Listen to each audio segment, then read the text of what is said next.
Fala aí pessoal, beleza? Iniciando mais o acompanhamento mensal, vamos falar sobre o CPTS, fundo de papel da Capitânia, mais um mês aí acompanhando o nosso querido CPTS, o fundo que eu gosto bastante, embora algumas ressalvas feitas à própria Capitânia. Quem assistiu o vídeo do CPTI deve ter visto isso, né? A questão de um pouco de falta de transparência que eles estão tendo, mas o CPTS é um dos fundos, se vocês observarem até aqui no documento, no relatório gerencial, ele é um fundo de 2014, ou seja, agora dia 5 de agosto fazendo 10 anos.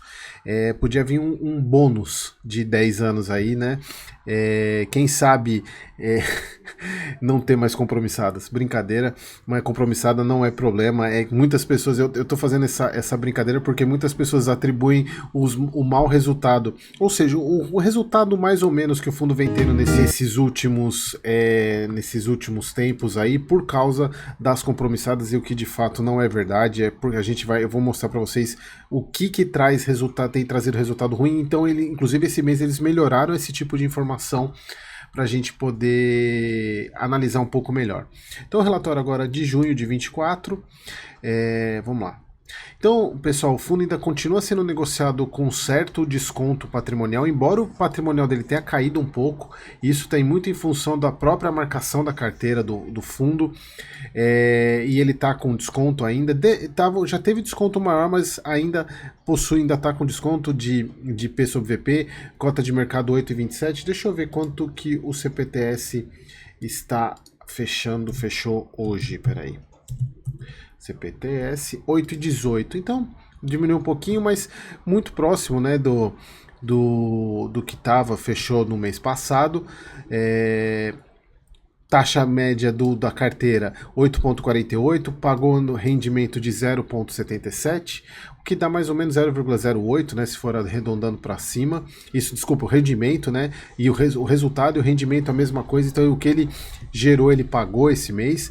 Dividend yield de 11,76, liquidez muito grande, né, de 8,3 milhões dia, pouco giro de cota. Diminuiu bem o giro de cota desse mês para o mês passado. O que é o giro de cota, pessoal? São as cotas do fundo negociadas, totais que foram negociadas. 387 mil cotistas.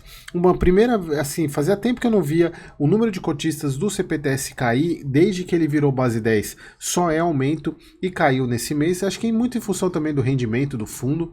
49 casos de crédito, 51 em relação ao mês anterior, 100% adimplente, marcação da carteira hoje 8,14. Bom, aqui os highlights, né? Aquilo que eu sempre trago para vocês, né? Que o fundo, ele tem uma carteira high grade e tá mais high grade ainda, vocês vão ver no gráfico que eles colocam em comparação com o NTNB. A questão de fechamento da curva de juros para beneficiar a parte de fundos imobiliários dele. Dividendo pago de 0,77, 7,7 centavos, o que dá, arredondando, dá 8 centavos, né, para ficar mais fácil, né? Obviamente que com a quantidade de cotas você vai pegando esses centésimos para poder somar no dividendo. Aqui, compra definitiva, 10 milhões e venda 61 milhões, então eles compraram menos do que venderam. E aqui um ponto negativo que eu vi nesse mês é que as compras foram com uma taxa menor do que as vendas, ou seja, diminuíram o carrego do fundo. O que já está difícil fica um pouquinho mais difícil, embora seja uma diferença muito pequena. Mas isso é importante até para a gente precisa entender quais são esses motivos. Vamos ver isso mais para frente, né? Se isso de fato vai trazer resultado. E aqui, pessoal, um ponto que, não, na verdade mais para frente eu explico, porque eu acho que eu ainda não expliquei essa questão dessa compra definitiva, porque se vocês forem mais antigos, e que são mais antigos de análise do CPTS, peguem os relatórios do ano passado, vocês vão ver que aqui as movimentações do CPTS aparecia 700 milhões de venda, 800 milhões de compra, e dava a impressão que o fundo movimentava muito e movimenta, e ele continua movimentando esse valor, só que agora ele está aparecendo em compras definitivas. Eu já vou explicar isso para vocês mais para baixo, tá? Deixa chegar lá nas movimentações que eu vou voltar sobre isso, é só para vocês guardarem isso para não esquecerem mais para frente. Então, resultado de 7,7 centavos, como a gente falou, ele tem resultado ainda de 2 centavos por cota de de inflação acruada, que ele tenta, quando ele tem pouca movimentação assim, é difícil de destravar. Lembrando que para destravar inflação acruada de CRI, ou vende ou amortiza. Quando tem amortização, você destrava a inflação, ou quando ele vende o CRI, ele consegue destravar a inflação também. 8 milhões, como a gente já falou, né, negociação por dia. Hoje o portfólio dele, aqui eu quero fazer uma pausa. O fundo hoje está com 69,4% de CRI, 30,6% em fundo imobiliário e 0,1% em caixa. Não sei se vocês perceberam, vocês que são cotistas do CPTS, nos últimos dias, vários relatórios foram publicados com essa informação. Capitânia, Securities, dispositivo normativo, regra de portfólio, artigo em referência, regra de portfólio, mínimo 67%. Comunicação de desenquadramento da carteira do fundo de investimento imobiliário. Percebam que isso é regra da CVM. Todo fundo, quando ele é considerado um fundo de papel, ele precisa ter no mínimo 67% do portfólio em CRI. E se vocês observarem aqui, ele está muito no limite de alocação. E aí que tá. Quando isso acontece, quando esse valor aqui, em algum momento do dia, dependendo da oscilação do mercado, baixa de 67%, ele é obrigado a comunicar. E aqui eu até trouxe a CVM 175, que é a resolução que revogou quase todas as outras. Se a gente colocar aqui, só deixa eu colocar aí, desenquadramento. Se vocês pegarem aqui, olha só, resolução, o artigo 90, né? Ó, o gestor não está sujeito a penalidades aplicáveis pelo descumprimento dos limites de concentração e diversificação de carteira e concentração de riscos definidos no regulamento e nessa resolução, quando o descumprimento for causado por desenquadramento passivo, decorrente de fatores alheios à sua vontade, que causem alterações imprevisíveis e significativas no patrimônio líquido ou nas condições gerais do mercado de valores mobiliários. Então, aqui a gente não sabe se o desenquadramento provavelmente foi passivo, né? Não foi por culpa da gestão que isso aconteceu, foi devido à oscilação do próprio mercado. Ele coloca aqui, caso o desenquadramento passivo se prolongue por 15 dias úteis consecutivos, ao final desse prazo, o gestor deve encaminhar à CVM suas explicações pelo desenquadramento. Então a gente não sabe aqui, pessoal, quanto tempo ele ficou. E se a gente for observar, tem muito comunicado. Até deixa eu pegar aqui para vocês, eu vou pegar até no Status Invest aqui, só para vocês observarem a quantidade de documento que teve em relação ao CPTS desses desenquadramentos. Se a gente for pegar aqui, ó, olha só, começou quando apareceu outros relatórios aqui, ó, já teve dia 20/6, deixa eu ver se teve antes aqui. Oh, caramba, essas propagandas aqui. Ó, começou dia 21/5 é isso, ó. Ó, desenquadramento, 21/5. E aí veio, pessoal, aqui relatório gerencial, aí depois veio, ó, 20/6, ó, limite de CRI, aí eles colocam aqui eles colocam a regra de desenquadramento, né? Ó, aqui nesse caso foi a justificativa. Nesse caso, provavelmente passou dos 15 dias e eles precisaram explicar. Ó. Em um processo de venda e compra de ativos, o fundo desenquadrou e reenquadrou nas respectivas regras e datas. Então mostrando aqui quando que foi desenquadrado e quando que reenquadrou. Os fundos, né? Então, e aí tem muitos outros aqui. Se a gente pegar 27/6, ó, desenquadramento. Então, o fundo ele vem passando por isso porque ele está muito no limite de exposição. E isso não é legal. Isso de fato não é legal, porque se a gente for pegar aqui, olha só, tem alguns pontos aqui, né? Ó. Caso constate que o descumprimento dos limites de composição, diversificação de carteira e concentração estendeu-se por um período superior ao do prazo concedido pela regra, a superintendência competente pode determinar ao administrador, sem prejuízo das penalidades cabíveis, convocação de assembleia dos cotistas para decidir sobre uma das seguintes alternativas: incorporação sobre outra classe de cotas, que não é o caso, cisão total para o fundo de investimento sob gestão de outro outro gestor ou liquidação. Então, pessoal, isso é muito importante para a gente poder ficar monitorando. Obviamente, isso não é preocupação agora, né? Mas assim, eu só trouxe a lei para vocês observarem que o CPTS ele tá muito no limite. Então, ele precisa resolver isso. E aqui é um ponto negativo da Capitânia, porque eles, se você manda e-mail para eles, eles não respondem. Isso é muito ruim, que até me faz pensar em até tirar os ativos que eu recomendo para os meus membros aqui no canal, que eu tenho membros aqui no canal, eu tenho um relatório de oportunidades para eles, tirar alguns ativos da Capitânia exatamente por causa desse tipo de coisa. Por mais que os fundos sejam bons, a gente não tem o retorno da gestora. Por exemplo, naquela questão da emissão do CPTI, que foi lá, aquela que deu aquela polêmica até no canal aqui, de pessoas me xingando e tal, eu mandei um e-mail para a gestora pedindo para explicar o porquê que eles fizeram aquilo, não responderam. Responderam no relatório, né? Te deram a justificativa. Já mandei esse e-mail para eles, eles não responderam, então fica difícil, né?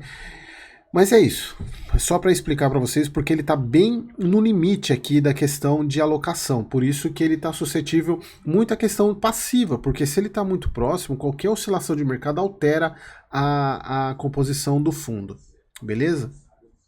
Bom, então aqui a parte de alocação de fundo imobiliário, 29% em shopping, 24% em renda urbana, 19% em laje, 13% em logística. Como vocês podem ver, ele é basicamente fundo de tijolo.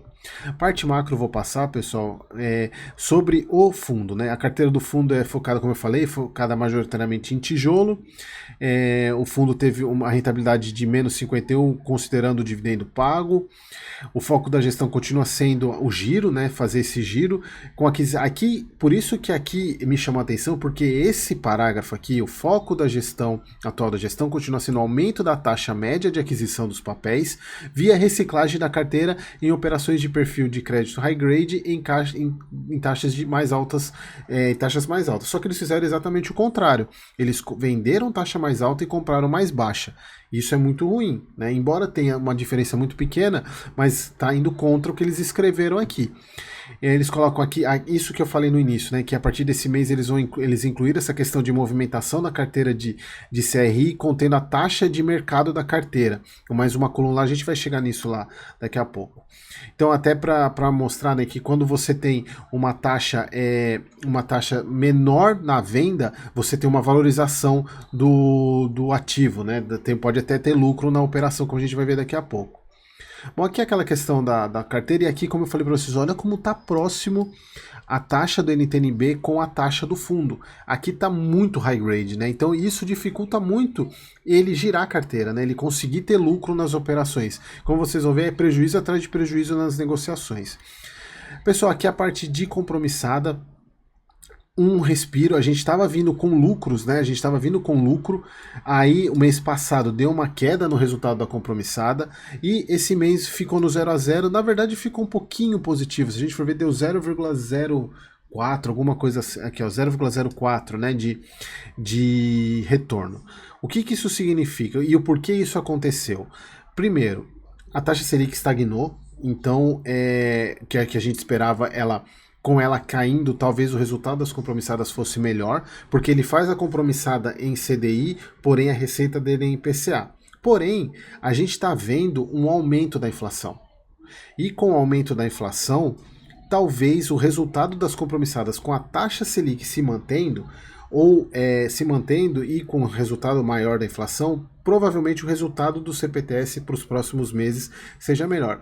A única coisa que talvez possa mudar isso é o que eu tenho comentado aí nos últimos vídeos, é a previsão que a taxa Selic volte a aumentar, que é uma das possibilidades, inclusive para essa próxima reunião, de aumentar 25 pontos base, ou seja, 0,25%, passando de 10,50 para 10,75. Então a gente tem que monitorar isso, mas a gente tá praticamente no 0 a 0 atualmente, mas como vocês podem ver, o fundo ainda tem um saldo positivo de 0,5% aí nessas compromissadas ao longo do tempo. Quer ver? Aqui é a parte de distribuição de dividendo. Aqui as ofertas, né? Faz tempo que ele não faz oferta, a última oferta foi em maio de 22, né? Faz tempo que ele não faz. E aqui, pessoal, é aquilo que eu expliquei no início, vamos voltar lá na questão de compras definitivas. Compras e vendas definitivas. Aqui, Se vocês observarem, falam, poxa, Eric, mas o fundo ele vendeu lá, ele estava falando que ele comprou 10 milhões só e vendeu 60, mas olha só, ele estava comprando 678, 727 milhões de movimentação. É que essas operações que não estão em negritos, se vocês observarem, olha só, pessoal, CRI, 4.E, 24S, 197 milhões. Olha ele aqui, ele vendeu, ele comprou e vendeu. Ele vende e compra, na verdade, né? 167, 97, 643. O que ele faz isso, pessoal? Ele faz essas compras no mesmo dia para poder destravar a inflação, para tentar destravar a inflação que está no acruada. Então, isso não é. Isso, quando você olhar lá nos relatórios anteriores, dava esses valores, ele colocava isso como movimentação, e isso estava dando alguns problemas contábeis mostrar dessa maneira. Porque de fato ele não tá, ele tá vendendo e comprando no mesmo dia, somente para tentar destravar a inflação. Já esses em negrito aqui, quando ele fala compras e vendas definitivas, no mercado primário e secundário mesmo. Aqui são as negociações de verdade, incorporando mais ativo ou vendendo o ativo de fato e não recomprando ele. Então aqui, por isso que tem esses em negrito aqui e dá um volume bem menor, que é o que ele mostra que isso aqui de fato é incorporação ou saída do portfólio, porque os outros é simplesmente compra e venda no mesmo dia. Então não altera em tese o patrimônio do fundo. Já esses aqui podem alterar inclusive a própria taxa do fundo, né? E aqui a gente vê os resultados, né? Olha só que interessante. Ele comprou a 5,49 e vendeu a 5,51, ou seja, com uma taxa maior. Quando a taxa sobe, o preço do preço do CRI cai, prejuízo. Aqui comprou esse aqui ele tinha comprado a 7,13, vendeu a 7,66, prejuízo de 1 milhão. E aí ele vai somando, ele teve alguns lucrinhos aqui, né, dos processos. Esse aqui ele teve um lucro, ó, porque olha só, esse daqui ele comprou a 9,50 e vendeu a 8,80. Ou seja, quando a taxa cai em relação ao que ele comprou, ele tem um lucro porque o preço do ativo em relação ao que ele comprou está maior. Então por isso que ele vendeu e realizou lucro. Por isso que eu falo para vocês que esse aqui é o grande problema hoje que o CPTS tem para conseguir girar a carteira. Por quê? Como ele é um fundo hoje muito mais, praticamente ultra high grade, se a gente for pegar nas taxas, né? Ele é muito high grade. Com as taxas de juros altas no mercado, fica difícil dele vender sem ter prejuízo. Por isso que ele não gira a carteira. E aí, quando ele gira, é prejuízo. E aí isso, obviamente, afeta o resultado do fundo, né? Aqui a parte de fundos imobiliários, né? Compra de 5 milhões do CPLG, venda do TRFX e venda do IDIF 11, né? Aqui o resultado da carteira de fundo imobiliário, muito boa, né? Aqui eu trouxe aqui só para vocês verem, né, o resultado 0,7.7, mesmo muito parecido com o do mês passado. Ele praticamente pagou, ele está sem reserva nenhuma, então o que ele está gerando de resultado ele está pagando. E aqui a gente vê, né, olha só, todos os meses, desde lá de março, né, o resultado de ganho de capital com CRIs, principalmente quando começou essa loucura das taxas de juros subirem, né, ó, só pancada de ganho de capital, na verdade perda de capital na negociação dos CRIs, né? E aqui vocês vejam a atualização monetária que melhorou um pouquinho em relação ao mês passado por causa da inflação que está aumentando. Mas é isso, né? Então, o que impacta muito é a questão do giro que ele não consegue fazer dos CRIs. Beleza, pessoal? Acho que era isso que eu queria trazer para vocês. Acho que tudo aqui a gente já passou, aqui toda a carteira de ativos do fundo, a carteira de fundos imobiliários, né? A gente ainda aguarda a questão do XPPR, ainda não temos nada de diferente, mas é isso. Era isso que eu queria trazer para vocês, mais um mês acompanhando aí o CPTS, e é isso. Espero que vocês tenham gostado e até o próximo vídeo.